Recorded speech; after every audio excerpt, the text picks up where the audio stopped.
কলকাতার প্রাণকেন্দ্রে দাঁড়িয়ে আছে সাদা মার্বেলে মোড়া এক অনন্য স্থাপত্য, ভিক্টোরিয়া মেমোরিয়াল।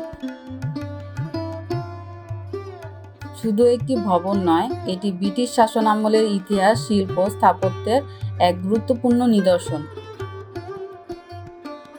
1901 সালে ব্রিটেনের রানী ভিক্টোরিয়ার মৃত্যুর পর তার স্মৃতির উদ্দেশ্যে এই স্মৃতিসৌধ নির্মাণের উদ্যোগ নেওয়া হয়। তৎকালীন ভারতের ভাইসরয় লর্ড কার্জনের পরিকল্পনায় 1906 সালে ভিত্তিপ্রস্তর স্থাপনের মাধ্যমে কাজ শুরু হয়। দীর্ঘ 15 বছরের নির্মাণ শেষে 1921 সালে জনসাধারণের জন্য উন্মুক্ত করা হয় ভিক্টোরিয়া মেমোরিয়াল। রাজস্থানের মকরানা থেকে আনা সাদা মার্বেলে নির্মিত এ ভবনে মুঘল, ব্রিটিশ, ইসলামিক ও ইতালীয় রেনেসাঁ স্থাপত্যশৈলীর অপূর্ব সমন্বয় দেখা যায়।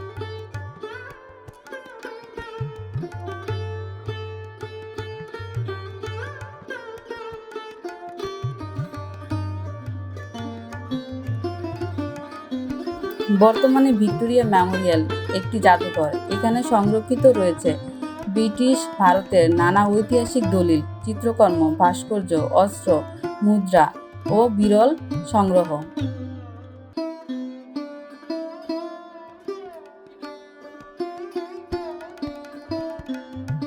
প্রতিদিন দেশ বিদেশের হাজারো পর্যটক ইতিহাসের এই সাক্ষীকে কাছ থেকে দেখতে ভিড় করেন।